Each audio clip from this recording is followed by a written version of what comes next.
Welcome to this week's GBE, where I used my expiring Best Buy reward certificate to get $10 off of the Nintendo Labo VR. I set it up over the weekend, but the thing is, I don't know how to capture footage from it. So here's my quick no rating review of Nintendo Labo VR.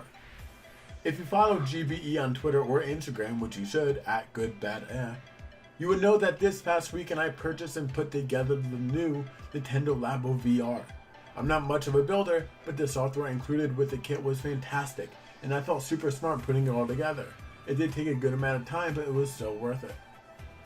The VR kit is a lot of fun. While there aren't any games that take more than 10 minutes of your time, it's still super cool to be in a VR world. The one downside is that there isn't a head strap, so you better have those arm gains from the gym if you want to play it for a longer amount of time. Good news is that Labo VR was sold out in most stores, so since people were able to pick it up, I would hope that there are developers interested in bringing a VR mode to their titles that are already on the Switch. Breath of the Wild and Mario Odyssey are getting VR modes next week, so that will be in a video once I get to play them. While on the topic of VR, let's talk about the Oculus Quest.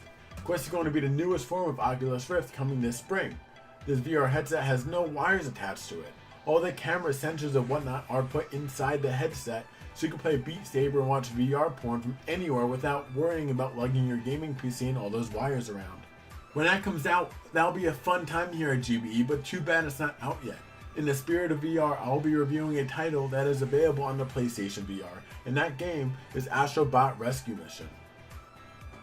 Developed by a Asobi team inside the Japan studio, Rescue Mission was first a mini-game in the Playroom VR called Robot Rescue. Due to popular demand and fan feedback, they took that minigame and turned it into Astro Bot. With a team of just 25 people, they created the game in 18 months and included original and remixed tracks by composer Kenneth C. M. Punk. Yum, not Punk. Astro Bot is my favorite genre of game. It's a platformer. You take control of a little adorable robot called Astro, and using your PS4 controller, you can jump, hit, and hover around these amazingly crafted levels. The game features 5 worlds, each containing 5 stages, and the last stage for each world is a boss fight. And these levels take a good amount of time to finish and find everything, and there is so much to find.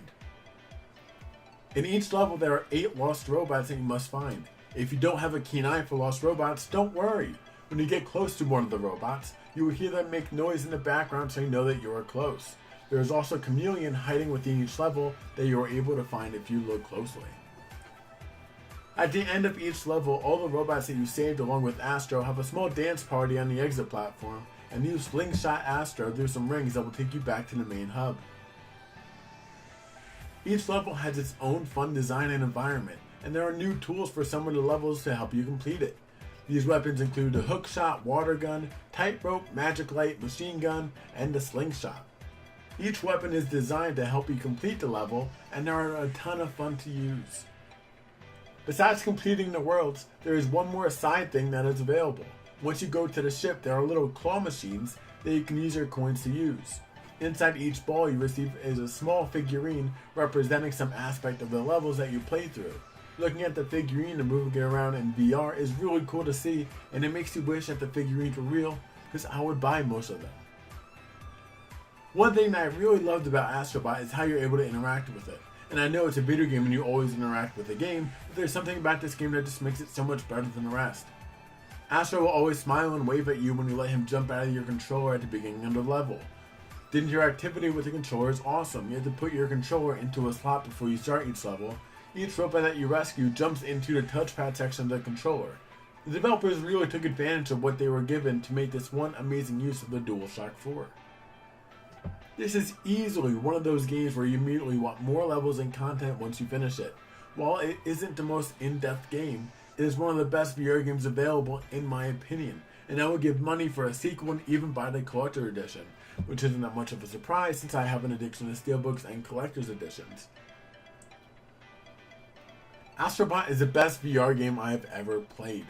Playing a platformer in a VR environment added a new level of awesomeness. Being able to physically look around each corner of the level and feel that you are in this world is truly an amazing experience. If this channel was called Very Good, Bad, or Eh, I would say Astro is very good, because I cannot recommend this game enough if you already own PSVR or you're looking for that one game to justify you buying it. It even won the best VR AR game at last year's Game Awards, if that means anything to you. If you're on the fence about buying a PSVR, I say buy it. If you have the money, buy it. There are enough games at this moment that will justify your purchase. And today with the PS5 news coming out and how the first generation PSVR will be compatible, there's no reason to not own one if you're interested in virtual reality at all. There are plenty of games on the PSVR that are worth your time and commitment to play, and Astro Bot's definitely one of them. Astro Bot Rescue Mission is good. Thank you for checking out this video. If you want to know more about GBE, follow us on Twitter and Instagram. If you want to know about Today in Gaming History, follow us on social media as well. While you're here, subscribe to the YouTube channel. There's a new video every week, sometimes a podcast on Sundays. Other than that, have a great day. I'll see you next week.